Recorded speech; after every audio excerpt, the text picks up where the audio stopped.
विशिष्ट शिक्षाविद रेफरेंसार पूर्वतन लीडर सम्मानित अतिथि आमर विशिष्ट मर्दवादक गुरु धनेश्वर स्वाई महोदय, अतिथि डॉक्टर सुषमा मिश्र विशिष्ट लेखिका एवं सुभोक्ता महोदय, मंचरे थिबा अन्यतम अतिथि आपण मानकर समस्त सुपरिचित विशिष्ट कंठशिल्पी जे पूर्वतन ओडिसी गवेषणा केन्द्र निर्देशिका थिले डॉक्टर संगीता गोसाई महोदय एवं जहाँक हाथ आज बही उद्घाटन है आमर मुख्य अतिथि श्रीयुक्त दास बेहन महोदय जे कि समस्त अति आपणार प्रिय समस्त सुपरिचित साहित्य जगतर जड़े सुप्रतिष्ठित लेखक अगणित पुस्तक स्रष्टा एवं अत्यंत विशिष्ट वक्ता जहाँ जो केतन ओडिशा रे भल वक्ता अच्छा जहाँकर वक्तव्य शुणापी लोक घंटा घंटा बसी था भितर सार होचनी अन्यतम एवं लेखा पुस्तक से गुड़ा तो वर्णना करनी एवं प्रतिष्ठा जो पुरस्कार पाई अगणित पुरस्कार आम आज सभा को आसी मो तरफ हृदय साधुवाद धन्यवाद जनाऊँ। सर्वोपरि जहाँ आज सभा से होती लेखक इंजीनियर MP सिंह महोदय से मोर सार थे से बीडीआर एग्जीक्यूटिव इंजीनियर होकर अवसर नहीं पाखे अनेक दिन काम कर सार अत्यंत भद्र समयवर्तिता एवं कर्म काम कर दक्षता करथिला एते सुंदर मनीष एते भल पाइबार मनीष देखी अनुभव करी पाखे से काम कर से एपर्यंत भी भूली पारे संस्पर्श जे थे आसी से केबे छाड़ी पारे बिहार में जन्म ही से ओडिशा आसी रही ओडिया भाषा को एते आदर कर कौ प्रकार कृतज्ञता जनाइब मो जापर ना सार से चाकरी बेले लेखालेखी करुले लेखालेखी बहुत दुर्बल था केतोटी गल्प कविता मो मैगाजिन लेखालेखी मुझे प्रकाश करी बहुत आदृत होता अनेक लेखालेखी से प्रकाशित कर कोरोना टाइम रे कोरोनार जो माने महानगर निगम जो चतुर्थ श्रेणी कर्मचारी माने जीवन को उत्सर्गित करी आम मान सेवा करते प्रतिदिन सफाई करते करुण कहानी जड़े झाड़ूदार महिला झाड़ूदार करुण कहानी की नहीं से लिखिं उपन्यास करुणा यह कोरोना समय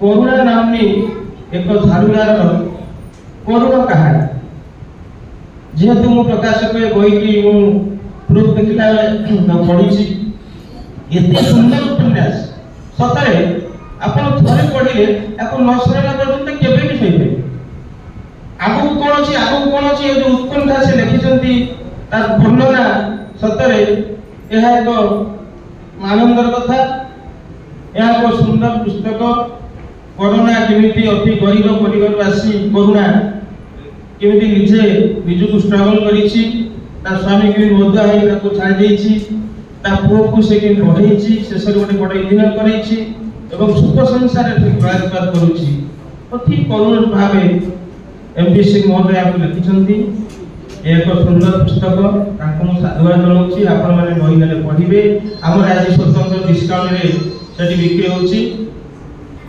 तापरे मु ए बही प्रकाशक निजको धन्य मनुछि सारंकर अनुगामी विशेष करी ବିଡିଏର ଥିଲାବେଳେ ଯେଉଁ ମାନେ ସହକର୍ମୀ ଥିଲେ ଯେଉଁମାନେ ସେମାନେ ଏଠି ଆସିଛନ୍ତି। ଆମ ଆଗରେ ତ ପଣ୍ଡା ବସୁଛନ୍ତି ଆମ ୟୁନିୟନ ସେକ୍ରେଟାରୀ। ଆଉ ଆମ ବିଶେଷ କରି କୃତଜ୍ଞତା ଜଣେଇବି ଆମ ବିଡିଏରେ ଏବେ କାର୍ଯ୍ୟରତ ସମସାମୟିକ 2 ଜଣ ଏଜୁଡି ଇଞ୍ଜିନିୟର ଆସିଛନ୍ତି, ଅମ୍ବିକା ବାବୁ ଆଉ ଏଲପି ମହାପାତ୍ର ସାର୍। ତାଙ୍କୁ ମୁଁ ଏଇ ମଞ୍ଚରେ ଥାଇ ଧନ୍ୟବାଦ ଜଣାଉଛି, ନମସ୍କାର ଜଣାଉଛି। ଆଉ ଏତିକି କହି ମୁଁ ବିଦାୟ ନେଉଛି।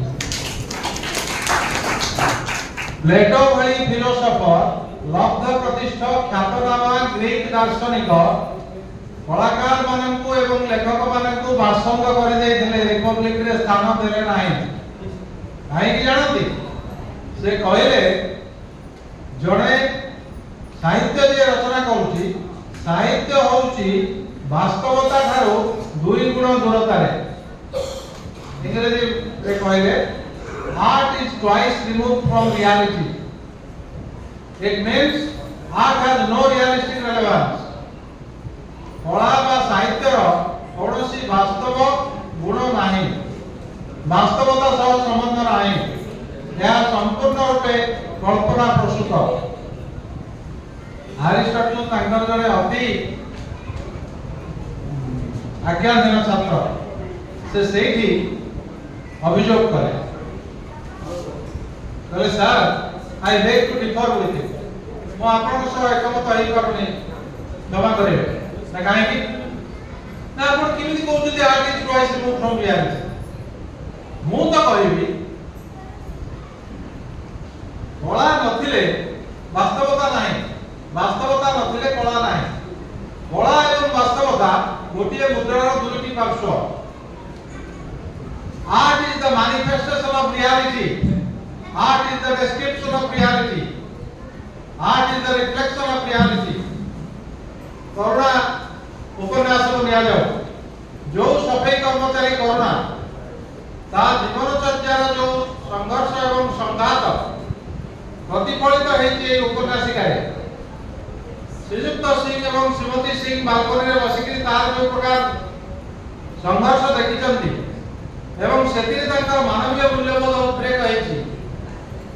दया, क्षमा, तितिक्षा, करुणा ए सब जिनिस उद्रेक होइछि, जहा फल कि सेमाने बाध्य होइचंती तार पिला को साहाय्य करबा को, ता घर को जीवा को खाद्य पदार्थ नै एवं प्रकारांतरे निजर जो संभ्रांत पड़िया सेटा धुलिसात होइछि।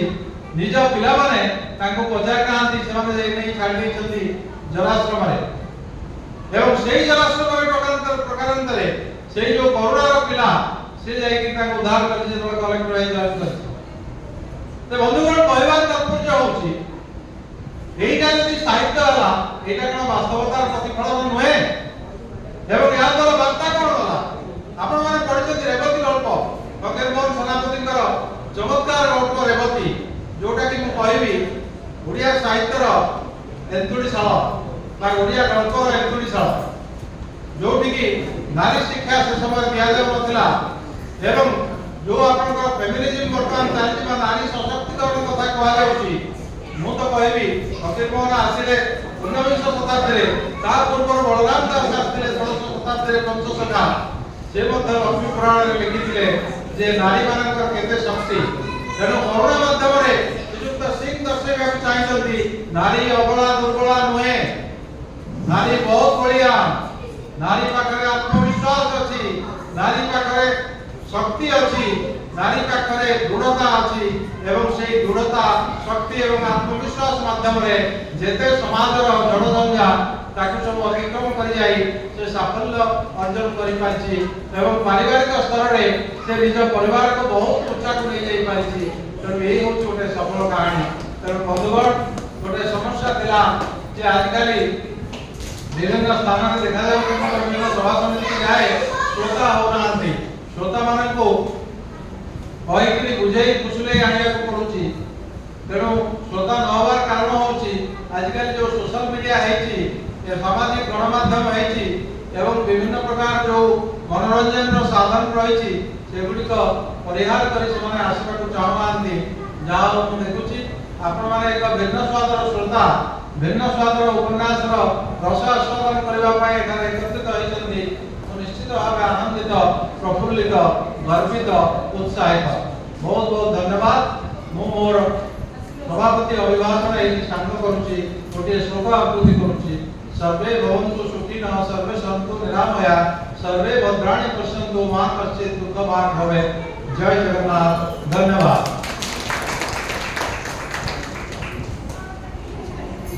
मु वर्तमान आमंत्रण करी आमर झील मौसुमी सिंह को से औपचारिकता दृष्टि धन्यवाद अर्पण करेंगे। मौसुमी सिंह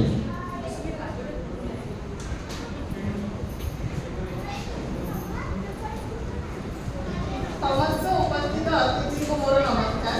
मैं मौसुमी Singh, the proud daughter of MP Singh. First of all, I extend my heartfelt gratitude to all of you for being a part of this special event. आपनका presence, enthusiasm और support आम पाई अमूल्य। Ending the evening, I would like to thank our chief guest, Dr. Benhur Das, our distinguished writer and researcher. President of the meeting, Dr. Kamala Prasad Mahapatra, researcher and accomplished educationalist. Guru Sri Dhaneshwar Swami, exponent, Mardana player. Dr. Susama Mishra, a notable poet. Dr. Sangeeta Gosen, a renowned vocalist. Author of the book My Father, MP Singh. Sri Pavitra Kumar Behura, publisher of the book. Journalist from the print and electronic media. Lastly, owing to my mother Pratibha Singh, brother Kumar Vivek, my bhabi Rishi Goyal, my husband Ram Patro, and rock stars of our family Shravya, Adya and Athar. So, they could manage the show very well. Auditorium में समस्त staff मानों को हम behalf से धन्यवाद। Thank you one and all. जय जगन्नाथ।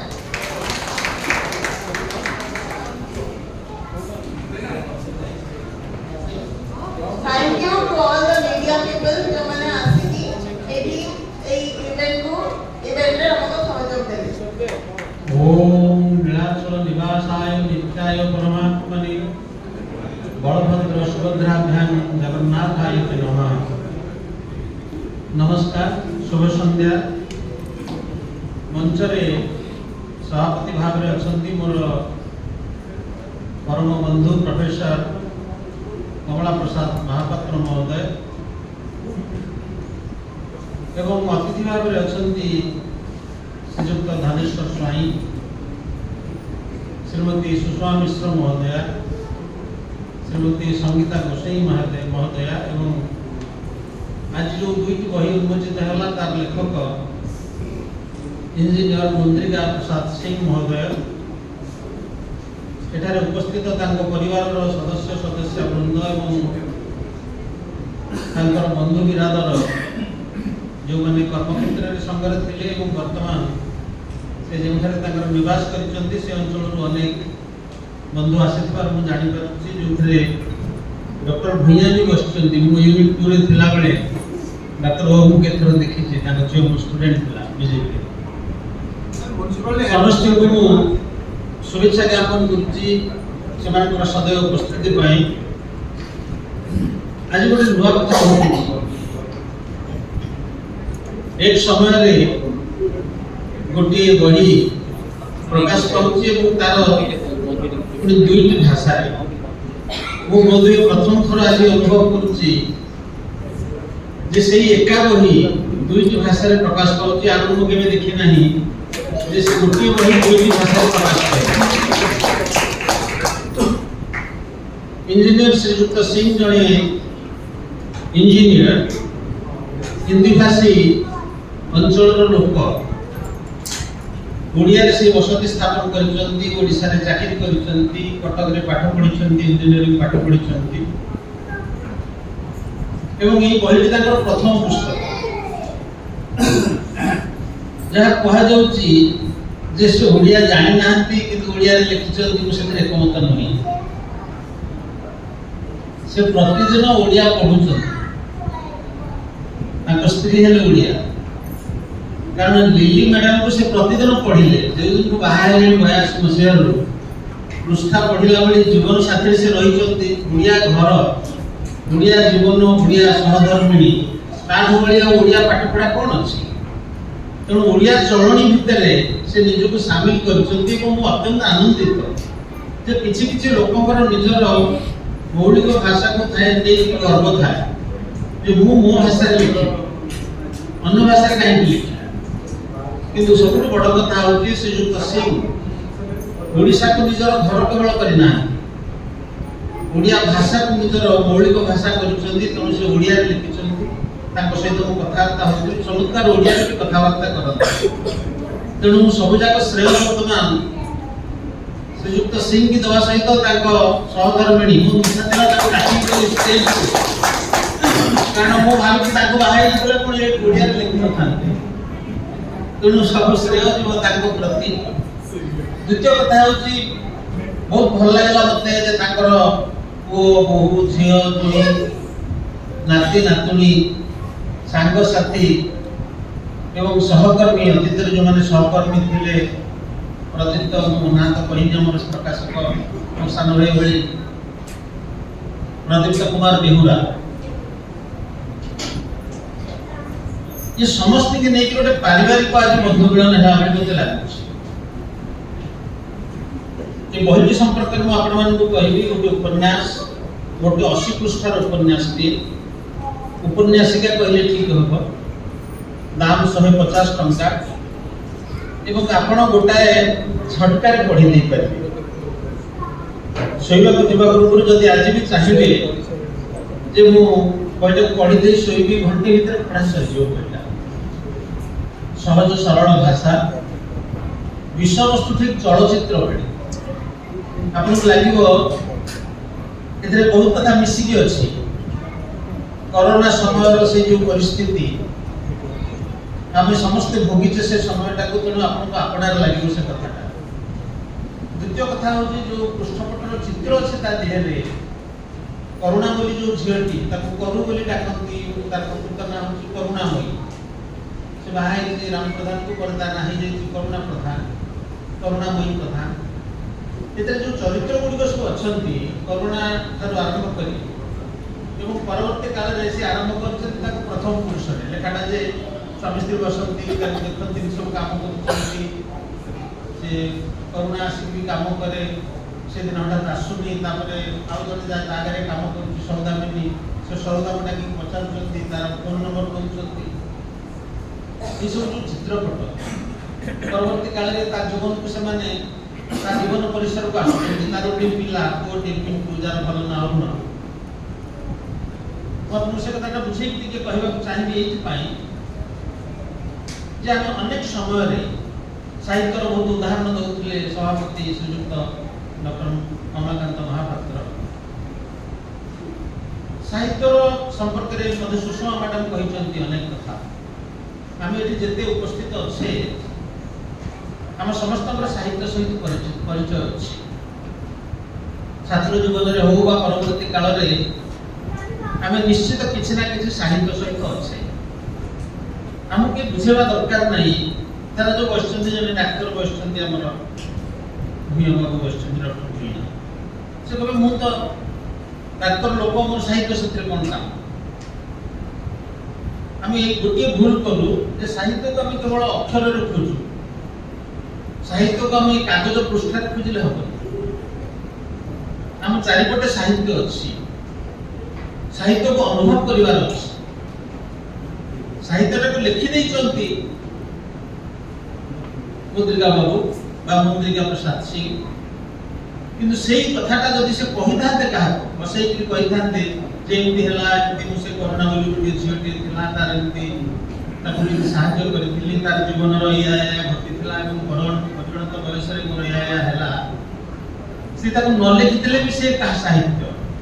ଆମର ବଡ଼ କଥାଟା ହେଉଛି ଯେ ଆମେ କେବଳ ଲିଖିତ ସାହିତ୍ୟକୁ ପ୍ରାଧାନ୍ୟ ଦେଉଛୁ, କଥିତ ସାହିତ୍ୟକୁ ଦେଉନା। କିନ୍ତୁ ପ୍ରକୃତରେ ତାର କାରଣ ହେଉଛି ଟ୍ରପିକାଲ କ୍ଲାଇମେଟ ବା ଗ୍ରୀଷ୍ମ ପ୍ରଧାନ ଦେଶରେ ଆମେ ବହୁତ କଥା ବାହାରେ ପକଉ। ଆମେ ହାଟରେ ଦେଖା ହୁଏ, ବାଟରେ ଦେଖା ହୁଏ, ଆମେ ଗପୁ କଥା ହଉ, ତେଣୁ ସେଇ ବାଟେ ଆମର ସାହିତ୍ୟ ବୋହିଯାଏ। ଶୀତ ପ୍ରଧାନ ଦେଶ ମାନଙ୍କରେ ସେମାନେ ବହୁତ ସମୟ ଘରେ କଟାନ୍ତି, ତେଣୁ ତାଙ୍କର ଲିଖିତ ସାହିତ୍ୟ ବେଶୀ, ଆମର ମୌଖିକ ସାହିତ୍ୟ ବହୁତ ଅଧିକ। এইଠି ମୁଁ କହିବାର ତାତ୍ପର୍ଯ୍ୟ ରଖୁଛି ଏଇଥିପାଇଁ ଯେ ବର୍ତ୍ତମାନ ସମୟ ବଦଳିଛି। ଆଗରୁ ଲେଖିବାର ପ୍ରକ୍ରିୟାଟା ଏତେ ନଥିଲା। ଯୋଉ ଦି ତିନିଟି କଥା ମୁଁ ଗୁରୁତ୍ୱପୂର୍ଣ୍ଣ ବୋଲି ଅନୁଭବ କଲି ଏ କରୁଣା ବହିଟି ପଢ଼ି, ପ୍ରଥମ କଥାଟି ହେଉଛି ଆମେ ଯେଠି ବସିଛେ ଅଳ୍ପ ମଧ୍ୟ ଅଛନ୍ତି, ମାନେ କମ ବୟସର, ଅଧିକା ଅଛନ୍ତି ପ୍ରାୟ ପରିଣତ ବୟସର। ସେମାନଙ୍କ ପାଇଁ ବେଳେବେଳେ ଅସୁବିଧା ହୁଏ ଯେ ମୁଁ ସମୟ କେମିତି କାଟିବି। ଆଗରୁ ମୋ ଘରେ ଯୋଉ ବାପା ବା ଜେଜେବାପାଙ୍କ ସମୟରେ ସବୁ ଥିଲା, ଆପେ ଆପେ କେମିତି ସେମାନେ ଧର୍ମ ପୁସ୍ତକ ଭିତରୁ ପଳେଇ ଯାଉଥିଲେ। ମୁଁ ମୋ ଅଜାକୁ ଦେଖିଛି, ଜେଜେବାପାଙ୍କୁ ଦେଖିଛି, ପରିଣତ ବୟସରେ ସେମାନେ ଥାଆନ୍ତି ଭାଗବତ ସାଥିରେ, ରାମାୟଣ ସାଥିରେ, ସେଇ କଥା ପଢ଼ା ହଉଥିବ, ଅନବରତ ପଢ଼ା ହୁଏ। କିନ୍ତୁ ବର୍ତ୍ତମାନ ସମୟରେ ସେଟା ଆଉ ନାହିଁ। ଆମର ଜୀବନଚର୍ଯ୍ୟାରେ ବି ପରିବର୍ତ୍ତନ ଆସିଛି। ଯୋଉ ବହୁ କୁଟୁମ୍ବ ବୋଲି ଆମେ କହୁଥିଲୁ, ଯୌଥ ପରିବାର ବୋଲି କହୁଥିଲୁ, ସେ କଥା ନାହିଁ। ତାର କାରଣ ହେଉଛି ଆମେ ଆଉ କୃଷି ଅର୍ଥନୀତି ଭିତରେ ନା, ଆମେ ସମସ୍ତେ ଗାଁରୁ ଆସିଛୁ। ସେ ବି ପାଟନାରୁ ଗାଁରୁ ଆସିଛନ୍ତି, ମୁଁ ବି ଗୋଟେ ଗାଁରୁ ଆସିଛି, କମଳାପୁର ଗାଁରୁ ଆସିଛି, ସମସ୍ତେ ଗାଁରୁ ଆସିଛନ୍ତି। ଗାଁଟା ଥିଲା ଆମର ଭିତ୍ତିଭୂମି ଏବଂ ଅର୍ଥନୀତି ଥିଲା କୃଷି ଅର୍ଥନୀତି। ତେଣୁ କୃଷି ଭିତ୍ତିକ ଅର୍ଥନୀତି ଥିବାରୁ ଆମେ ବାଧ୍ୟ ହେଉଥିଲୁ ଗୋଟେ ଯୌଥ ପରିବାରରେ ରହିବା ପାଇଁ। ମୁଁ ସବୁବେଳେ ଗୋଟେ କାହାଣୀର ଉଦାହରଣ ଦିଏ। ଆମକୁ ପିଲାଦିନେ ଗପ କୁହା ହେଉଥିଲା ଯେ ଚାରି ଭାଇ ଥିଲେ, ବାପା ମଲା ବେଳକୁ ଡାକିଲେ ଚାରି ପୁଅକୁ, ଡାକିକିରି ତାଙ୍କୁ ଗୋଟିଏ ଗୋଟିଏ କାଠି ଦେଲେ, କହିଲେ ଭାଙ୍ଗ।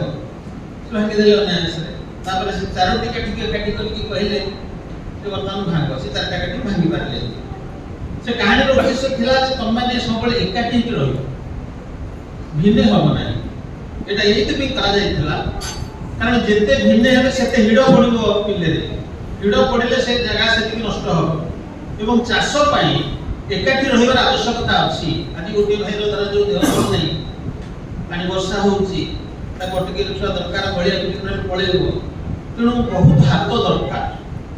ଚାଷ ପାଇଁ ଆମର ଯୋଉ ଦୁଇଟି ଥିଲା ସମ୍ପତ୍ତିର ମାପକାଠି, ଲାଇଫ ଷ୍ଟକ୍, ଗାଈ ଗୋରୁ ରଖିବା ଏବଂ ଜମିବାଡ଼ି, ଏଥିପାଇଁ ବହୁତ ହାତ ଦରକାର ହେଉଥିଲା। ବର୍ତ୍ତମାନ ସେ କଥା ଦରକାର ନାହିଁ। ଆପଣଙ୍କୁ ସେଇ ଗପ କୁହାଯାଇ ପାରିବ ନାହିଁ। ଆପଣଙ୍କର ଗୋଟିଏ ପୁଅ ଇଞ୍ଜିନିୟର, ଗୋଟିଏ ପୁଅ ଡାକ୍ତର, ଗୋଟିଏ ପୁଅ ବ୍ୟାଙ୍କର, ଆଉ ଗୋଟିଏ ପୁଅ ଧରାଯାଉ ଶିକ୍ଷକ, ଆଉ ଯାହା ଅଛି। ଆପଣ ଯଦି ପୁଅ ମାନେ ମୋ ପାଖରେ ରହ 4 ଜଣ ଯାକ, ସେ ରହି କ'ଣ କରିବେ? ତେଣୁ ତାଙ୍କ ପାଇଁ କାହାଣୀଟା ଅଲଗା ହେଇଯିବ। ବାପା ଡାକିବେ, ଡାକି କହିବେ ଏଇ 4ଟି ଚାରା ତୁମେ ମାନେ ନିଅ, ନେଇକିରି ଗୋଟିଏ ଜାଗାରେ ପୋତି ଦିଅ। ଆପଣ ସେ 4ଟି ଚାରାକୁ ଗୋଟିଏ ଜାଗାରେ ପୋତିଲେ ଦେଖିବେ ସେ ବଢୁନାହାନ୍ତି। ସେ ରୁଚର ଛନ୍ଦି ହେଇକିରି ମୁରୁଟିଆ ହେଇକି ରହୁଛନ୍ତି। ତାପରେ ବାପା କହିବେ ନାଇଁ, କିଛି ଦିନ ପରେ 4ଟି ଅଲଗା ଅଲଗା ଚାରା ଦେବେ। ତାକୁ କହିବେ 4 ଜାଗାରେ ପୋତ। ଆପଣମାନେ ଦେଖିବେ ସେ ଆପେ ଆପେ ପଲ୍ଲବିତ ହେବେ। ତେଣୁ ଆମର ଜୀବନ କ୍ରମରେ ଯୋଉ ପରିବର୍ତ୍ତନ ଆସିଛି, 2ଟା କଥା ଆସିଛି। ଆମମାନଙ୍କର ସ୍ଥାନାନ୍ତରଣ ହେଇଛି, ମୋବିଲିଟି ଆସିଛି। ଯେମିତି ପାଟନାରୁ ଆସିଛନ୍ତି ମୁଦ୍ରିକା ଦେବୀ, ମୁଦ୍ରିକା ବାବୁ, ସେମିତି ଅନେକକୁ ନିଜ ନିଜ ଘର ଛାଡ଼ିବାକୁ ପଡ଼ିଛି। ହୁଏତ ଅନ୍ୟ ସହରରୁ ଏଠିକି ଆସିଛନ୍ତି, ଆମେ ସମସ୍ତେ ଛାଡ଼ିଛେ। ଆମେ ସମସ୍ତେ ଗାଁ ଛାଡ଼ିକି ଏଠି ଆସିକି ଅଛେ। ଯୋଉମାନେ କହନ୍ତି ତାଙ୍କ ପିଲାଙ୍କୁ ସବୁ ବିଦେଶ ପଳେଇଲେ, ତୁମେ ତ ଛାଡ଼ିକି ଆସି ଭୁବନେଶ୍ୱରରେ ଅଛ, ତୁମ ପୁଅ ତ ଯାଇ ଛାଡ଼ିକି ରହିଲାଣି ବାଙ୍ଗାଲୋରରେ। ବେଶୀ କିଛି ଫରକ ନାହିଁ, ବାଧ୍ୟ।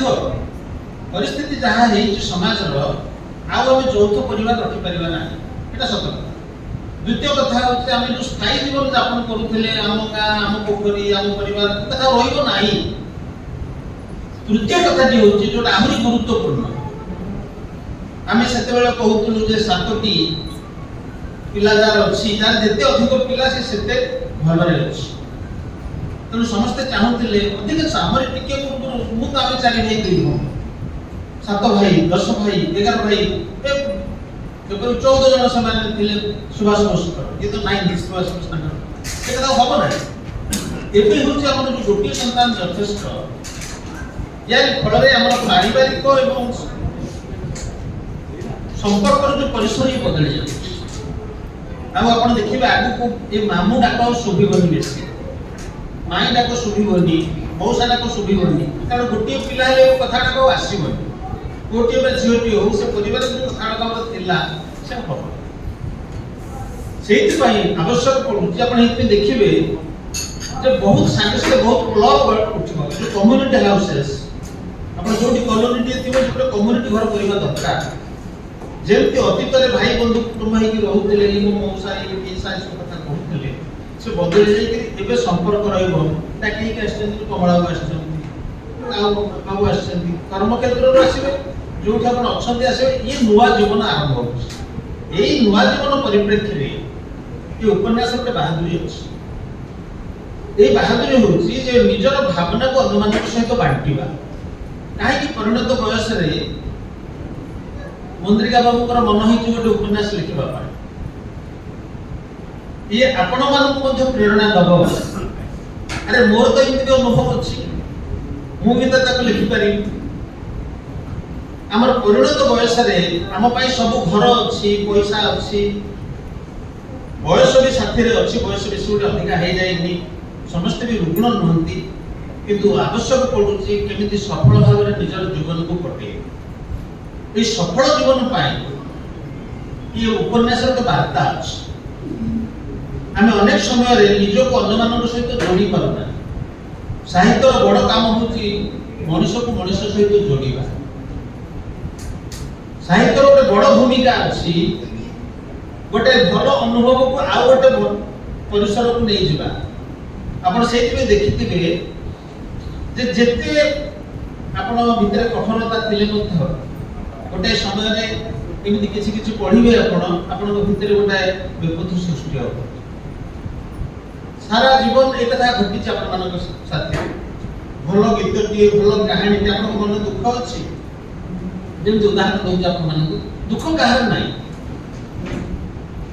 महाभारत रे अछि धर जो गोटे कथा आपण कहिबे युधिष्ठिर बुलचंदी जंगल भितर धौम मुनि तांकर देखा हिच बसी कथा लाले से कहउतंती हमर जीवन रे कोन अछि कि दुख हम राजपुत्र किंतु जंगल रे बुलुचु मां को धरिकरी हमर ठिकाना नै कोट रहिबो कोन खाइबो हमर बळे कि दुखिया कियो अछि सेठी मु जो मौखिक साहित्य कथा कहउतिली धर्म तांको गोटे कहानी कहउचंती तमे कि दुख पाइछो मु कहउछु गोटे कहानी सुन नळक जीवन कथा से नळ दमयंती कहानीटा कहिसंता आपण माने जदि पढिथिबे नळ दमयंती पाठा नळ जेभଳି भाबरे उच्च स्तर रे थिले ଏବଂ जेभଳି दुख से पाइछन गोटे राजा शेष को घोड़ा साइड रे रहिछि घोड़ा सेवा करछि कि दुख ताक भीतर अछि स्त्री को चली जाइछि बहुत कथा तो आपण जानिथिबे नळ दमयंती पाठा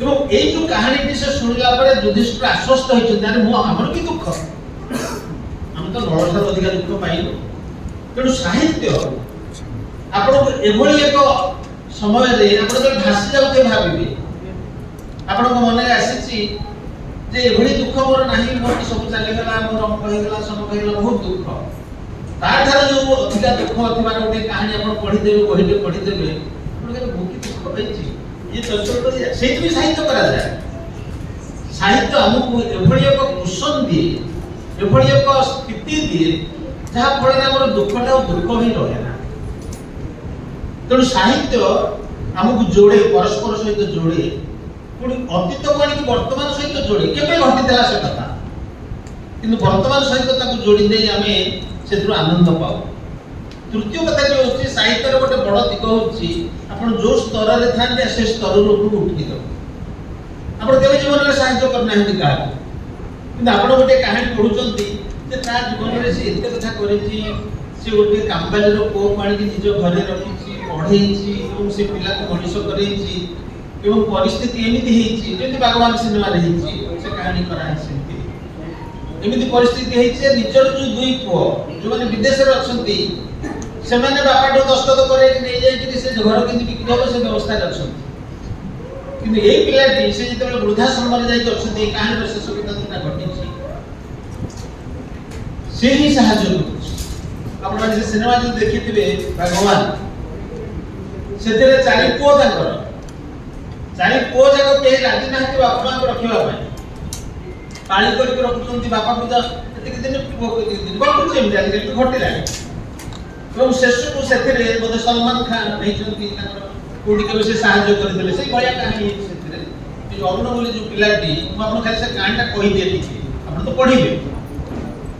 କରୁଣା ବୋଲି ଗୋଟିଏ ଝିଅ, ସେ ଝିଅଟି ଗୋଟେ କାମବାଲି।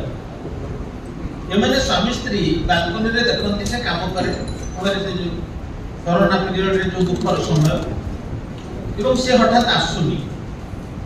ତେଣୁ ଯେହେତୁ ତାକୁ ତା ସାଥିରେ କଥାବାର୍ତ୍ତା ହେଇଛନ୍ତି, ତାକୁ ଭଲ ପାଆନ୍ତି, ସେ ଝିଅଟି ତା ସମ୍ପର୍କରେ ଖବର ନେଇଛନ୍ତି। ଖବର ନଉନୁ ତା ଘରକୁ ଯାଇଛନ୍ତି, ଦେଖିଛନ୍ତି ଗୋଟେ କେମିତି ବସ୍ତିରେ ସେ ରହିଛି ସେଠି, ଏବଂ ତା ଜୀବନ କାହାଣୀ ଜାଣିଛନ୍ତି ଯେ ତାର ସ୍ୱାମୀ କାହିଁ ନାହିଁ, ଏଠି 5 ବର୍ଷର ପିଲା, ତା ପାଇଁ ଗୋଟେ ଖେଳଣା ନେଇକି ଯାଇଛନ୍ତି, କିଛି ଜିନିଷ କିଣିକି ନେଇକି ତାକୁ ଦେଇଛନ୍ତି। ତାର ଯୋଉ ଦୁଃଖ କାହାଣୀ ସେ ଆପେ ଆପେ ବୁଝୁଛି। ନୟାଗଡ଼ ପାଖରେ ଗୋଟେ ଆଦିବାସୀ ଗାଁର ସେ ପିଲା, ସେ ଭଲରେ ଥିଲା, ବାପା ମରିଯାଇଛି, ତାପରେ ମା ବି ମରିଯାଇଛନ୍ତି, ଗୋଟେ ଭଲ ପାଉଥିଲେ ତାର ଶିକ୍ଷକ, ସେ ବାହା ହେଇଥାନ୍ତେ, ତାକୁ ସେ ପରିସ୍ଥିତି ହେଇପାରେନି। ଇଏ ଆସିକି ଭୁବନେଶ୍ୱରରେ ତା ମାଉସୀ ଘରେ ରହିଛି, ମାଟ୍ରିକରେ ଫାର୍ଷ୍ଟ କ୍ଲାସ୍ ପାଇଛି। କିନ୍ତୁ ଏମିତି ପରିସ୍ଥିତି ହେଇଛି, ସେ ଶେଷକୁ ଗୋଟେ ସଫେଇ ବାଲି ହେଇଛି, ଏବଂ ସେ ପରିସ୍ଥିତିରେ ପଡ଼ିକିରି ଗୋଟେ ଲୋକ ସହିତ ତାର ବାହା ହେଇଛି, ସେ ମଦ ଖାଇକି ତାର ବି 5 ବର୍ଷ ପରେ ତାର ଚାଲି ଯାଇଛି। ତ ଏଇ ଯୋଉ ପରିବାରଟି ଯୋଉଠି ନିଜକୁ ପ୍ରୋଟାଗନିଷ୍ଟ କରିଛନ୍ତି, ସେ ତା ଭିତରେ ପ୍ରଥମ ପୁରୁଷରେ ଆରମ୍ଭ କରିଛନ୍ତି ଏବଂ ତୃତୀୟ ପୁରୁଷ ଲେଖା ତାକୁ ଶେଷ କରିଛନ୍ତି। ସେଥିରେ ନିଜକୁ ମୋହନ ବୋଲି ନାଁ ଦେଇଛନ୍ତି ତା ଦେହରେ, ଏବଂ ପ୍ରଭା ଦେବୀ ସ୍ତ୍ରୀ ଲିଲିମନା ପ୍ରଭା ହେଇଛି ସେଥିରେ। ଏଇ ଘଟଣାଟି ଶେଷକୁ ସେ ବୃଦ୍ଧାଶ୍ରମରେ ଯୋଉ ପୁଅଟି ଅରୁଣ ବୋଲି ଯୋଉ ତା ଡାକନା ପିଣ୍ଟୁ, ଇଏ ତାକୁ ପଢେଇଛନ୍ତି ଯୋଉ ପରିସ୍ଥିତିରେ ପଡିକି 2 ଜଣ ସ୍ୱାମୀ ସ୍ତ୍ରୀ। ଏଇ ମୁଁ କହିବାର କଥା ହଉଛି, ଗୋଟେ ମଣିଷ ସାହାଯ୍ୟ କରିଥିଲେ ଯେ କେମିତି ଉପକାର ମିଳେ, ନିଜ ବିନା ପଚାରୁନାହାନ୍ତି, କେମିତି ଘର ବିକିଦେଇ ବୋଲି ଚେଷ୍ଟା କରୁଛନ୍ତି। ଏମାନେ ବାଧ୍ୟ ହେଇକି ବୃଦ୍ଧାଶ୍ରମରେ ଅଛନ୍ତି। ସେଇ ଯୋଉ ପିଲାଟିକି ସେ ଆଣିକି ରଖିଥିଲେ, ତାକୁ ପାଠ ପଢେଇଥିଲେ, ସେ ପରବର୍ତ୍ତୀ କାଳରେ IAS ଅଫିସର ହେଇଛି, IIT ପାଇଲା, ତାପରେ IAS ହେଇଛି, ଏବଂ ସେ ଜିଲ୍ଲାପାଳ ଥିଲାବେଳେ ଆକୁ ଆବିଷ୍କାର କରିଛି ଏବଂ ଆଣିକି ବ୍ୟବସ୍ଥା କରାଇଛି, ଏବଂ ସେ ଘର ଯୋଉ ବିକ୍ରି ହେଇଥିଲା ତାକୁ ଖୋଳେଇଛି, ଏବଂ ଶେଷକୁ ସେ ତା ମୋହନ ପ୍ରଭା ନିକେତନ ନା କଣ ଗୋଟେ ହେଇଛି। ଏଇ ସମ୍ପୂର୍ଣ୍ଣ କାହାଣୀଟା ଏଇଆ। ମୋର କହିବାର କଥା ହଉଛି, ସାହିତ୍ୟର ବିଭିନ୍ନ ପାହାଚ ତିଆରି କରାଯାଏ। ଧରାଯାଉ ଆପଣ ଏଇ ଯୋଉ ନୋବେଲ ପ୍ରାଇଜ ପାଇଛି ଏ ବର୍ଷ ହାନ୍ ମ୍ୟାନଙ୍କର ତ ଭେଜିଟେରିଆନ ମାନେ ନିରାମିଷାଶୀ, ଆପଣ ସେ ନୋବେଲ ପଢିଲେ ବୁଝିପାରିବେନି। 3ଟା ପାର୍ଟର ଗୋଟେ ନୋବେଲ, ସେଥିରେ ସେ ୱେଷ୍ଟର୍ଣ୍ଣ ୱାର୍ଲଡରେ ଗୋଟେ ନାରୀର କି ଦୁଃଖ ଯନ୍ତ୍ରଣା ତାର ବର୍ଣ୍ଣନା ହେଇଛି। ମୁଁ ତାକୁ ପଢିକି ଭାବିଲି, ମୁଁ କହିଲି ଓଡ଼ିଆ ଜନଜୀବନ ସାଥିରେ ତାର ସମ୍ପର୍କ ହିଁ ନାହିଁ, ଆମେ ବୁଝିପାରିବାନି ସେ ଲେଖକର ଦୁଃଖ ଯନ୍ତ୍ରଣାଟା ଆମେ ଅନୁଭବ କରିପାରିବା। କିନ୍ତୁ ସିଏ ଗୋଟେ ତାକୁ ସାର୍ବଜନୀନ ସ୍ତରରେ ପହଞ୍ଚେଇଛନ୍ତି, ଯେମିତି କାଫ୍କାଙ୍କର ଅନେକ ନୋଭେଲ ଆପଣ ପଢିଲେ ବୁଝିପାରିବେ। ମେଟାମର୍ଫୋସିସ୍ ତାଙ୍କର ଗୋଟେ ମଣିଷଟେ ପରିବର୍ତ୍ତିତ ହେବାକୁ ପୋକରେ, ଏ ଯୋଉ ପରିବର୍ତ୍ତନ T.S. ଏଲିୟଟଙ୍କର ଉଦାହରଣ ଦଉଥିଲେ, ବିଭିନ୍ନ ଚେତନାରେ ଗୋଟେ ପରିବର୍ତ୍ତନ ଆସେ। ଆମେ ସମସ୍ତେ ବିଭିନ୍ନ ଚେତନା ସ୍ତରର ମଣିଷ, କିନ୍ତୁ ଏଇ ଯୋଉ କାହାଣୀ ଦିଆ ହେଇଛି, ଯେକୌଣସି ଚେତନାର ମଣିଷ ବୁଝିବେ। ଅନେକ ଚେତନାର କଥା ଅଛି, God is dead, I will kill God, end of ideology. ଏଇ ଯୋଉ କଥା ଗୁଡ଼ିକ ସବୁ କୁହାଯାଏ, ଅନେକ କଥା ଆମ ମଗଜରେ ପଶିବ ନାହିଁ, କିନ୍ତୁ ସାଧାରଣ ଲୋକଙ୍କୁ ଉପକାର ଦେଲା ଭଳି। ଯେମିତି ରାମାୟଣ, ମୁଁ ଆପଣଙ୍କୁ ଉଦାହରଣ ଦଉଛି। ରାମାୟଣ ଆଦି ଗ୍ରନ୍ଥ ବୋଲି କୁହାଯାଉଛି। ରାମାୟଣ କାହିଁକି ଲେଖିଥିବେ ବାଲ୍ମୀକି? ଗୋଟେ ବାବାଜୀ ଜଙ୍ଗଲରେ, ଆଜି ଆମେ ଗୋଟେ ବହି, ପ୍ରଥମ ବହି ହଉଛି 70 ବର୍ଷ ହେଲାଣି, 70 ବର୍ଷ ବୟସରେ ଗୋଟେ ପ୍ରଥମ ବହି ବାହାର କରିଛନ୍ତି। ବାଲ୍ମୀକି ମହାଋଷି ଜଙ୍ଗଲରେ 7 କାଣ୍ଡ ରାମାୟଣ ଯେତେବେଳେ ଲେଖିବା ପ୍ରୋସେସ ନଥିଲା, ଲେଖିବା ପ୍ରକ୍ରିୟା ହିଁ ନାହିଁ, ଆପଣ ଭାବନ୍ତୁ ଏ କେମିତି ଆସିଛି ଆମ ପାଖକୁ, ଏବଂ କାହିଁକି ଲେଖିଥିବେ ସେ କଥା। ସେ କଣ ପାଇଁ ରାମାୟଣ ଲେଖା ହେଇଥିବ ଆପଣ ମନକୁ ଆସୁଛି କି? ଭାରତବର୍ଷ ସେଠି ମୁଁ କହେ ଏଭଳି ଏକ ଦେଶ ଯେ ସାହିତ୍ୟ ମାଧ୍ୟମରେ ଗଢ଼ି ଉଠିଛି। ରାମାୟଣ ଆମକୁ ସତ୍ୟର ଆଧାର ଦେବା ପାଇଁ ଗୋଟେ କାହାଣୀର ପୁଞ୍ଜ ଗଢ଼ିଛି ତା ଭିତରେ। ରାମ ସୀତା ବଡ଼ କଥା ନୁହନ୍ତି, ରାମ ରାବଣ ଯୁଦ୍ଧ ବଡ଼ କଥା ନୁହେଁ, ରାମ ହନୁମାନଙ୍କ ଆଖ୍ୟାନ ମଧ୍ୟ ବଡ଼ କଥା ନୁହେଁ। ବଡ଼ କଥା ହଉଛି ଯେ ଯାହା କହିଛୁ ତାହା ରଖିବୁ। ସତ୍ୟ ହଉଛି ରାମାୟଣର ଆଧାର। এই সত্যশীলতাকে লোকମାନଙ୍କ ভিতরে পুরেଇବା ପାଇଁ ଗୋଟେ ବିରାଟ କାନଭାସ ତିଆରି କରା, ଯେମିତି ସୂର୍ଯ୍ୟ ଉଉଁଛନ୍ତି ବୋଲି ଗୋଟେ ଦେଖେଇ ଗୋଟେ ବିରାଟ କାନଭାସରେ ତିଆରି କରି ଗୋଟେ ସିନେରୀ, କିନ୍ତୁ ଉଦ୍ଦେଶ୍ୟ ହେଉଛି ସୂର୍ଯ୍ୟ ଉଉଁଛନ୍ତି ଦେଖେଇବା। ସେମିତି ରାମାୟଣରେ ରାମକୁ ଆଧାର କରି जो विष कथा कहुई आम जीवन में आज भी दरकार आम समस्त कथा कही कथा रखुना से दिन अनुभव कर समाज जदि व्यवस्थित होताले जी जहाँ कहते रखिए आप आज भी देखिए आम समस्त मिछ कहूँ प्रधानमंत्री मिछ कहते मुख्यमंत्री मिछ कहते चीफ इंजीनियर मिछ कहते बापा मिछ कहते स्त्री मिछ कहूँ समस्त मिछ प्रति मुहूर्त मोबाइल धरिक न आसी संगीता गोसाई कहले नहीं नहीं पहुंची गले बाहर नथिबे किंतु से समस्त मिछ आपण जदि आज भी दिन में समस्त नियम करिवे जो सत्य कहिबे बोली पुतिन को ठाकुर आरंभ करी ट्रम्प पर्यंत सत्य कहिबे बोली नियम करी पृथ्वी 70% समस्या चली कि हम समस्त जहाँ कहूँ ता करना तेणु जमी रामायण लेखा है रामायण गोटे उपन्यास किसी सत्यता तादेह अच्छी पुण्य अवलंबन तैयारी कराए महाभारत भी सैया महाभारत धर्मर कथा कहुई राष्ट्र धर्मर कथा ता भीतर जो अच्छी गीता से जीवन धर्मर कथा कहे भागवत से भक्तिर जेमती आधार तैयारी कराई एक उपन्यास से झीलटी सीना करुणा किंतु प्रकृत में गोटे करुणार बलय ता भीतर तैयारी कराई जो मोहन बाबू तांका स्त्री प्रभा ये दुईटी चरित्र आपण नाटा करुणा सीना तांको भीतर करुणार जो स्रोत तार माध्यम ये जो गान चित्र देखुଛନ୍ତି प्रोटागनिस्ट करुणा ता जीवन रे केमती परिवर्तन आसीछि ए आम समस्त पई गोटे प्रकार आभार आम यदि परस्पर प्रति से भली संपृक्ति रखिबा निजक परस्पर सहित जोड़िबा ताहले जीवन सुखमय होबो तेणु दुई चारटा कथा उपन्यास अच्छी मु आपण माने बेसी समय नेबी नाही साहित्य कथा जेहेतु सुषमा देवी उठेइचंती सभापति जे कहिचंती साहित्यर सबुठ बड़ कथा होची साहित्यर कोनोसी सीमा नाही आमे कहू एटा मोर 60 रे 40 प्लस एटा मो ओडिसा रे जन्म मु पाटना रे जन्म मु भुवनेश्वर रे जन्म आम घर ओडिसा रे बा मु भारतीय साहित्य सेगुरा किसी माने ना साहित्य किसी सीमा नहीं आज यदि करुणा पुस्तक हिंदी रु तेलुगु भाषा को चली गला से संगे संगे तेलुगु रही तेणु पृथ्वीर जेकोसी भाषा साहित्यर जेकोसी भावना को लेकरी ताको विश्वासित कर दे पारे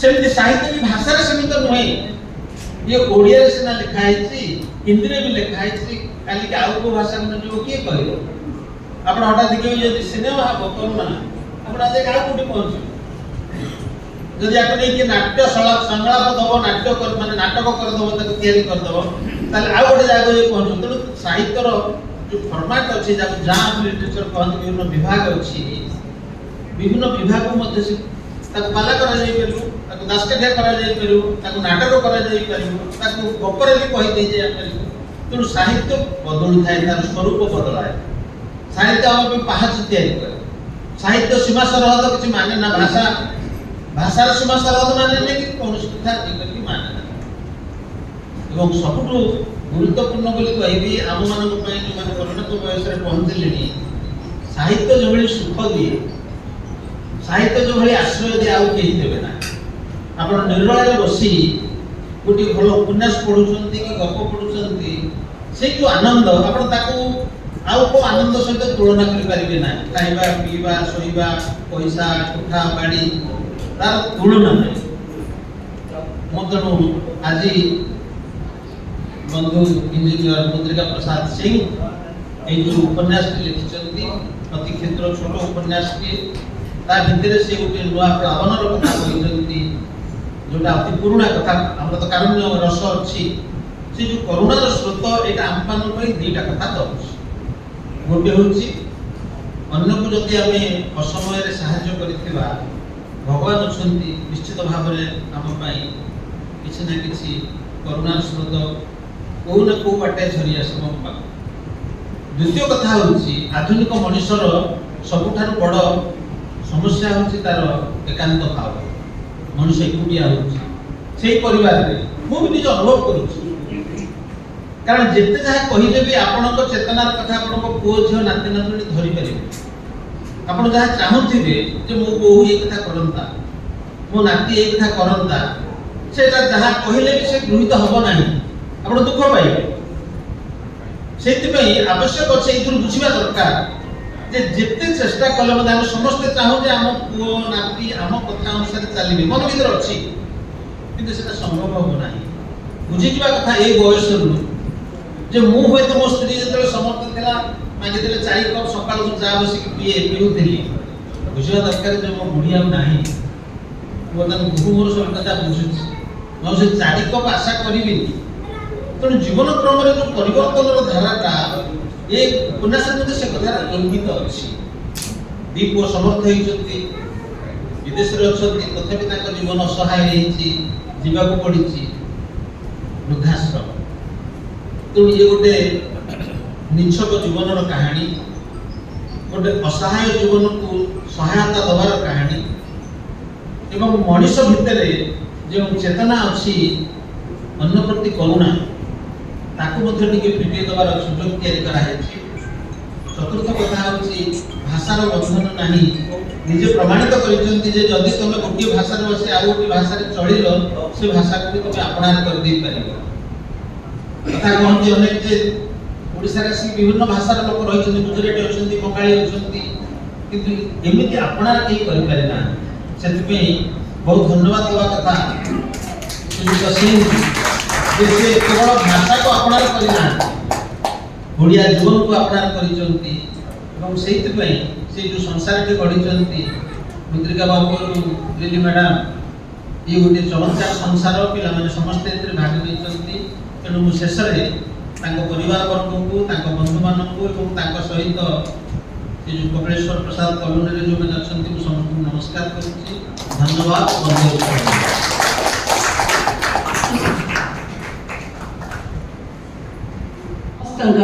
ସେ ଦାସବେନୁ ତାଙ୍କଠୁ ଆପଣମାନେ ଶୁଣି ବିଶିଷ୍ଟ ବ୍ୟକ୍ତିତ୍ୱ ମାନେ ଏଠାରେ ଅବସ୍ଥାନ କରିଛନ୍ତି।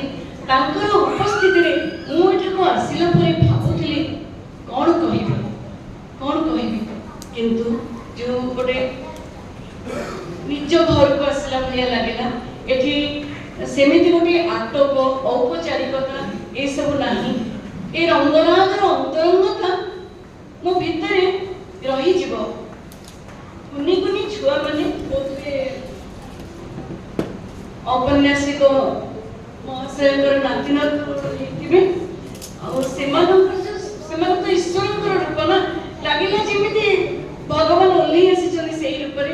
ସେମାନଙ୍କର ହସ, ସେମାନଙ୍କର ଚାଲିର ଛନ୍ଦ, ଆଉ ସେମାନେ ଯୋଉ ଆମକୁ ଫୁଲ ଦେଲେ କି ଏଇ କାନ୍ଧରେ ଯୋଉ ଆଦରର ଚାଦରଟି ପକେଇଦେଲେ, ଏତେ ତାଙ୍କର ଯେଉଁ ପ୍ରବଣତା ତାହା ମନେ ରହିଲା। ବହୁତ ଖୁସି ଲାଗିଲା ଯେ ସଂସାର ଆମେ ଯେମିତି କହୁଛୁ ଯାନ୍ତ୍ରିକ ହୋଇଯାଇଛି, ତା ନୁହେଁ। ଭଲ ପାଇବା ବଞ୍ଚି ରହିଛି, ଭଲ ପାଇବା ଏମିତି ବଞ୍ଚି ରହୁ। ଇଞ୍ଜିନିୟର MP ସିଂହଙ୍କ ଲେଖନୀ ଆହୁରି ଶାଣିତ ହେଉ, ରସାଣିତ ହେଉ।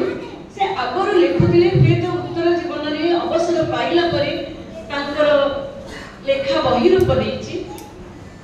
ବ୍ୟାସକବି ଫକୀରମୋହନ ସେନାପତି ମଧ୍ୟ ଉତ୍ତର ଜୀବନରେ ଲେଖିଥିଲେ ଚାରିଖଣ୍ଡ ଅତି ସୁନ୍ଦର ମୂଲ୍ୟବାନ ଉପନ୍ୟାସ। ଠିକ୍ ସେମିତି ସାରା ଜୀବନ ତାକୁ ଯଦି ଆମେ ଗୋଟେ ହୀର ଡେକ୍ଚି ବୋଲି ଭାବିବା, ଅବସର ପରେ ସେଇ ଯେଉଁ ହୀର ଡେକ୍ଚି ତାକୁ ଆଉଟି ସେଇଠି ଅନୁଭୂତିର ଯେଉଁ ସ୍ୱର, ଯେଉଁ ନିର୍ଯାସ, ଭଗ୍ନାଂଶର ଯେଉଁ ସାରାଂଶ, ତାକୁ ହିଁ ନେଇ ସିଏ ତାଙ୍କ ଉପନ୍ୟାସର ଶ୍ୟାମଳ ପୃଥିବୀ ଗଢ଼ି ତୋଳନ୍ତୁ। ଆମକୁ ଆହୁରି ଆହୁରି ଉପନ୍ୟାସ ଏମିତି ଭେଟି ଦିଅନ୍ତୁ। ଧନ୍ୟବାଦ।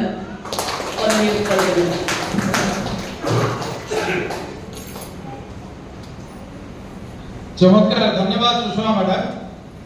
आपणक उपदेश निश्चित भाव प्रेरित करवा आमर औपन्यासिक तांकर एटा मेडन अटेम्प्ट हेले मध्ये से आउ लेखालेखि पई ताकर प्रयास जारी रखे। एई परिप्रेक्षी मु आप मानकु कहबा को चाहे, मोर हठात एटी बसिकरी कथा हला बेले आमर मुख्य अतिथि मोर परम बंधु मोर बड़ भाई जितु भाई के सहित कथा हला बेले मोर मने पड़ेला फ्रेडरिक नीचे का कथा। जर्मन फिलोसोफर फ्रेडरिक नीचे से गोटे चमत्कार बही लिखिं 352 पृष्ठार बही जब पाइबे केबे पढ़िबे तार ना होछि 10 स्पोक जराथुस्ट्र 10 स्पोक जराथुस्ट्र से कहते जे मनीष ओवरमेंच सेवा को चेष्टा करबा उचित ओवरमेंच तकर गोटे नुआ कहे नै ओवरमेंच माने ओवर माने मनीषर जो मानवीय गुणर ऊर्ध्व को उठिबा उचित तीनोटी कथा से कहले गोटे कहले गॉड इज डेड आपण माने आश्चर्य हेबे अरे गोटे की लोक नास्तिक लोकटा कहछि गॉड इज डेड ना गॉड इज डेड से कहना से गॉड इज डेड माध्यम रे कहउछन्ती जो ट्रेडिशनल रिलीजियस रिचुअल्स सेगुडा का एक्सेप्ट करबा उचित नहे जो रिचुअल रे किछि प्रैक्टिकल बेनिफिट अछि किछि प्रत्यक्ष उपयोगिता अछि ताको अडॉप्ट करबा उचित एवं से कहले विल टू पावर एक्सेप्ट करे कहले से विल पावर दरकार कोन आपनकर आत्मविश्वास दरकार जोटा एम्बिशन को पाखरे अछि कोनोसी तालीम नाही ओडिया शिक्षार तालीम नाही ओडिया लेटर मध्ये लिखि पारछन्ते ओडिया पढि पारछन्ते आमे वर्तमान ओडिया अस्मिता नारा देगिरी निर्वाचन मैदानी पारी हेतु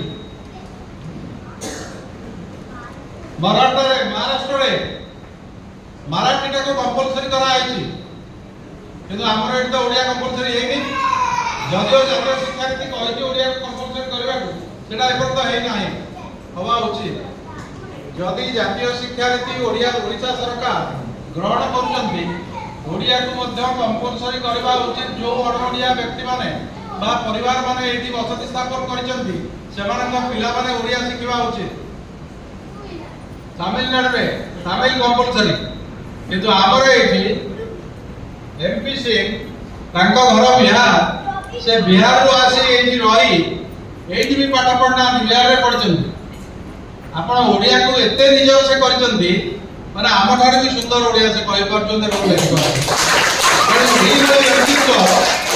आपण भाषा रो जो संकीर्णतार ऊर्ध्व को जाई प्रादेशिक संकीर्णतार ऊर्ध्व को जाई एमपी सिंह जो प्रकार पुस्तक रचना रे मनोनिवेश करछन्ती सेति पई मो अंतरर गौरव प्रदर्शन ताको धन्यवाद जणाउछि बधाई जणाउछि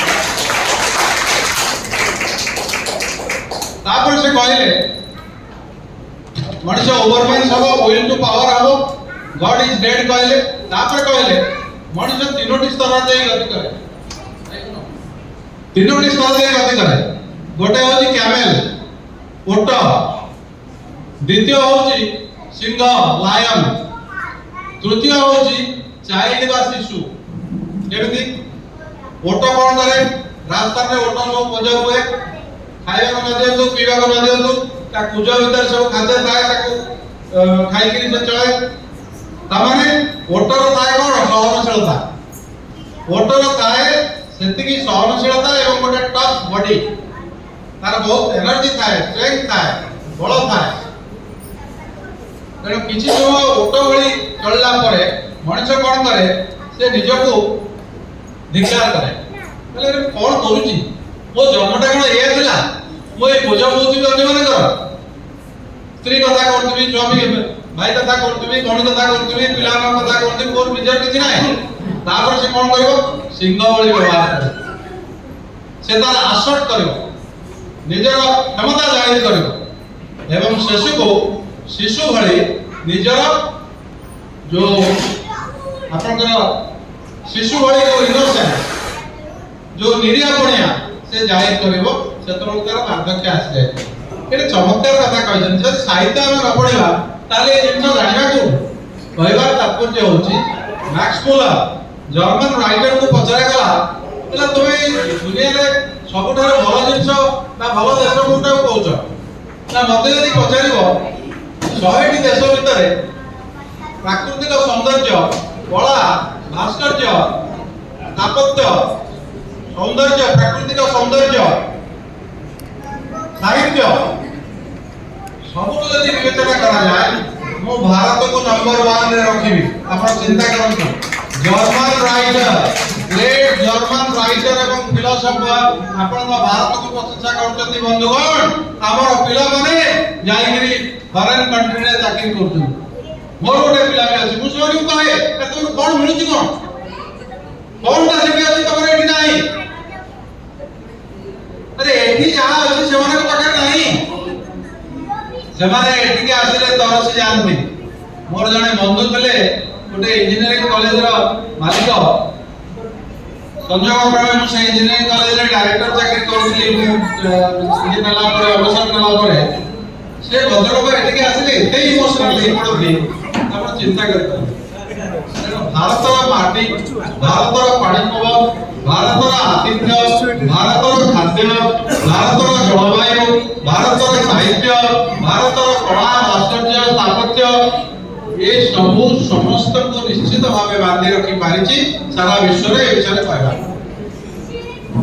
मेरे बंधुगण आपण माने निश्चित भाव साहित्य जड़े जड़े विदग्ध पाठक एवं साहित्य रे रुचि रखुवा मनुष्य निश्चित भाव तेणु आपण माने समय नष्ट करी एटिके आसीचंती एवं प्रोत्साहित करचंती श्रीयुक्त एमपीसी को से ओडिया रे एवं हिंदी रे दुईटी समांतराल भावे मौलिक संस्करण कविता उपन्यास बाहर करचंती जोटा कि वहां साहित्य होउची कल्पना एवं वास्तवतार सम्मिश्रण रे हुए साहित्य कल्पना एवं वास्तवतार पेटापेटी उपयोग होउची साहित्य किंतु हेती कल्पना कम वास्तवता बेसी वास्तवता क्षेत्र रे जड़े सफाई कर्मचारी रो जो संघर्ष जो संघात जो दुख जो कष्ट जो सामाजिक बाधाबंधन जो आपनकर दलित मानक प्रति जो आभिमुख्य एवं जो नारी निर्यातन सर्वोपरि जो नारी निर्यातन गोटे निछक प्रतिफलन है एही उपन्यास रे आपण माने पढिले जानिबे मु निश्चित भावे याको स्वीकार करूची जे से निश्चित भावे चमत्कार पुस्तक रचना करबारे सफल होइछंती एवं मां सरस्वती तांको अपार करुणा प्रदान करंतु से आगको मध्य तांकर ए सृजनशीलता जारी रखंतु निश्चित भावे हम ओडिया साहित्य भंडार बुद्धिमत्ता हवारे यह सहाय्य करे आ मंच रे जो व्यक्ति माने आज हम सहित जोग देइछंती सेमानक निकट रे निश्चित भाबरे मो कृतज्ञ कारण मु मध्य सेमानक अनुरोध करथिली आज एठी पहुंचिया पाई और आज एमपी सिंह कर ताको मोटी देखो लागुची जेती परीक्षा देबाक जाइछु आ को अल्प समय भितरे ताको परीक्षा रिजल्ट भी बाहरी जिवो लोक माने टिके टिके पढिबा आरंभ कर देबे किंतु एते तो न पढि कि समस्त एते कथा कहि सारी लेडी काहे कि ना गोटे लोकर ऑब्जर्वेशन जदि भलरे दे पारला ताहले से सुंदर भाबरे लेखाटी लिखि पारिबे एमिति नुह जे से आगु किछि लेखि नांती काली जस कथा होतली उपन्यास हिसाब रे बड़ बड़ जिंस बाहर दिसे ना किंतु बहुत आर्टिकल बहुत मैगजीन रे बाहर छी किंतु आम कॉलोनी रे आउ जणे चंपती बाबू थिले से केबे ट्रेन रे जाउथले फेरला बेलकु बही जे ताको हाथ रे लागिछि आउ सेथिरे आकर लेखाटी बाहर छी तेणु से आसिक देखला रे बहुत आपन लेखा पढिली हमरे सेही को जणा पड़ला जे से हेले छुपाउस्तव आउ लेखंती लेखुचंती कोणी हिंदी लोक पाटनार आसी ओडिया लेखुचंती तेणु ओडिया रे किभଳି भाबरे लेखुचंती सेटा साको मध्य आश्चर्यान्वित करथिला आउ एबे 10-15 दिन तळे तांको सहित को कथा है मैडम गोटे बही लेखिची सेटा टिके आमे लोकार्पण करिबा केमती कोन करिबा टिके बुझिबा तेणु ताको सहित तांको कथा हेली कहली हो कहली गोटे बही किंतु देखिला को दुईटा भाषा है नाटी पुणी करुणा तापर मु जतरा से चित्रटी देखिली सेतरु जानि परली निश्चित भाबरे गोटे समाज प्रति तांकर अनेक वार्ता रहिछि एवं जुगोपयोगी हेछि निश्चित भाबरे से चित्रटी देखि लागुछि मु पढिला परे आउ टिके कन्विन्स हेबी निश्चित भाबरे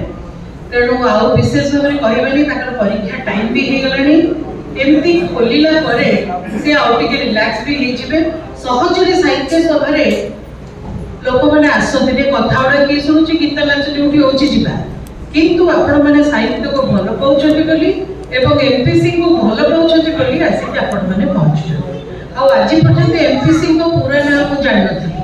काली तर पचारि से बहुत धीरे सुस्ते कहि गले एमपीसी कहले समते चिन्हिबे कोइ नाही मुटे खाली जानियो को चाहूची ना आगे प्रोनाउंस करिए पे भी लोक मन को असुविधा हुए तो तथापि के कहि था तो ଆଉ କାଲିଠୁ ମନେ ରଖିଦେଇଛି ମୁନ୍ଦ୍ରିକା ପ୍ରସାଦ ସିଂ କିନ୍ତୁ କେହି ଜାଣି ନଥାନ୍ତି ସେଥିପାଇଁ ଆପଣଙ୍କର ଏଇଠି ବି ଲେଖା ହେଇଛି ଏମପି ସିଂ ମୁଁ କହିଲି ଏମପି ହେଲେ ସହଜରେ ମୁଣ୍ଡରେ ଆସିଯାଉଛି ମେମ୍ବର ଅଫ ପାର୍ଲାମେଣ୍ଟ ତେଣୁ ଲୋକମାନେ ଭଲରେ ମନେ ରଖିପାରୁଛନ୍ତି ଯେହେତୁ ତାଙ୍କୁ ଅନେକ ଅନେକ ଅନେକ ଶୁଭେଚ୍ଛା ଜଣାଇ ବର୍ତ୍ତମାନ ତାଙ୍କର ବଗିଚି ଲୋକାର୍ପିତ କରିବ ଦାସ ବେନୁ ସାର୍ ନଥିଲେ ମଞ୍ଚରେ ତାଙ୍କୁ ଆଉ ଥରେ ମୋର କୃତଜ୍ଞତା ଜଣାଇବି ତାଙ୍କର ଅନ୍ୟ କାମ ଥିଲେ ମଧ୍ୟ ତାକୁ ସେ ବାତିଲ କରି ଆଜି ଆମ ପାଖକୁ ଆସିଛନ୍ତି ଓ ସାହିତ୍ୟ ସଭାରେ ସିଏ ଥିଲେ ଏବଂ ତାଙ୍କ ଭାଷଣ ଶୁଣିବା ପାଇଁ ସମସ୍ତେ ଭଲ ପାଆନ୍ତି ଏବଂ ଆମେ ବି ଆଉ ଟିକେ ପରେ ମଧ୍ୟ ଶୁଣିବା।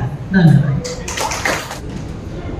सम्माननीय सभापति महोदय डॉक्टर कमला प्रसाद महापात्र जी, मुख्य अतिथि डॉक्टर दास महोदय, सम्मानित अतिथि गुरु धनेश्वर स्वामी महोदय, डॉक्टर सुषमा मिश्र महोदय, डॉक्टर संगीता गोसाई महोदय, उपस्थित सामाजिक सज्जन और प्रिय भाई भौणी बंधु और शुभचिंतक आपण मोर हार्दिक नमस्कार।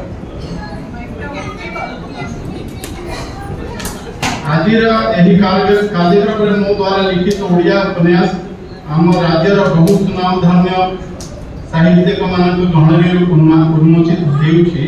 यह मोर जीवन रे एक अकल्पनीय आनंद और खुशी अनुभूति।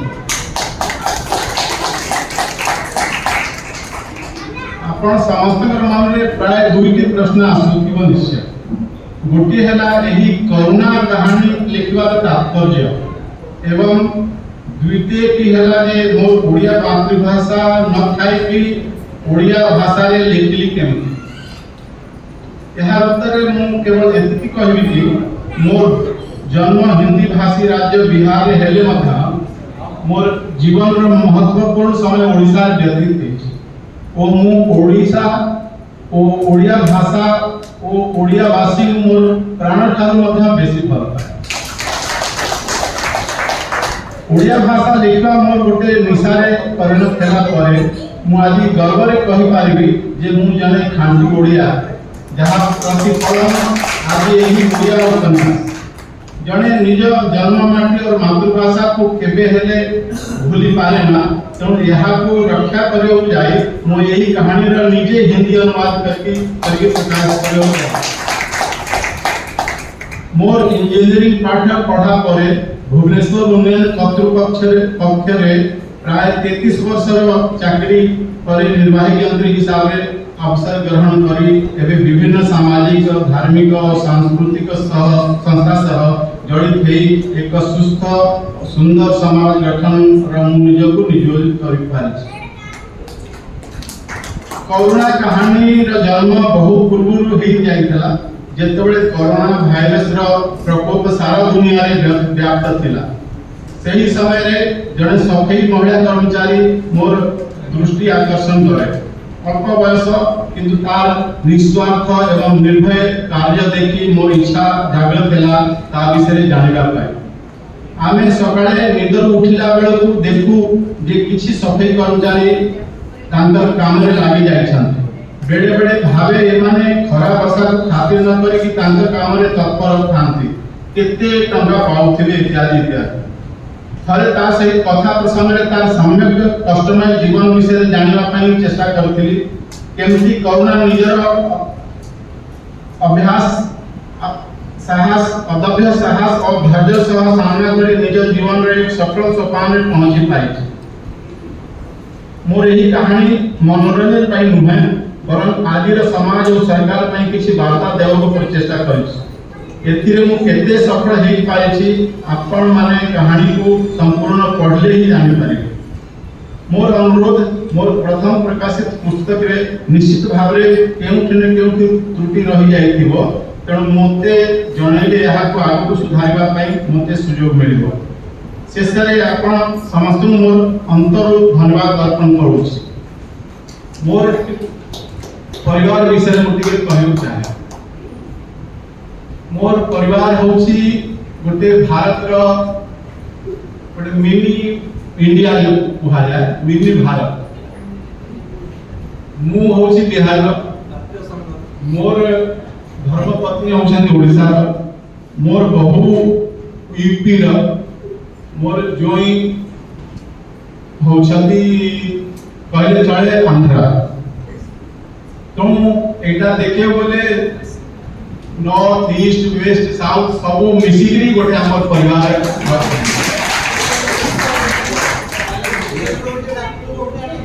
जी आज्ञा तेणु मु मोर परिवार समस्त सदस्य मोर पुत्रबधू विदुषी गोयल मोर झिया मौसमी सिंह मोर जोई राम मो पुओ कुमार विवेक एठी छियाही वीडियो करछंती मोर नाती नातुनी आद्या सिंह नातुनी श्रव्या सुमन मोर नाती अथर्व मोर धर्मपत्नी को तो आपण डाकी साले और कोन करिवे बुझिले तेणु मु समस्तकर सहयोग रे ही करि पारिछि नाले मोर मो द्वारा हेइ न थांता तेणु सेमान को मोर अंतरु आशीर्वाद दउछि धन्यवाद दउछि जय जगन्नाथ वंदे उत्कल जननी जय भारत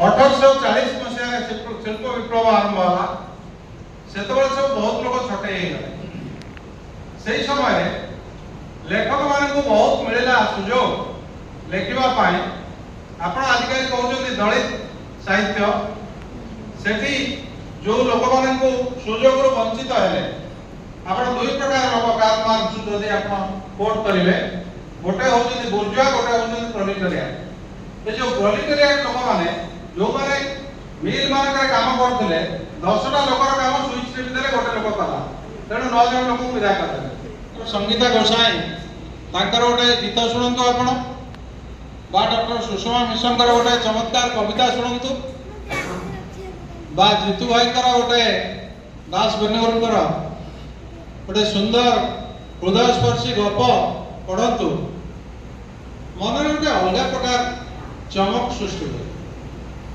एवं से समय विभिन्न मंच रे अनेक साहित्यिक कहते मोर मध्य सुजोग जुटी थिला अनेक आलोचना को जीवाकू जोटी मु स्पष्ट मत व्यक्त करथिली साहित्य से दुईटी पुस्तक उन्मोचन करिवे।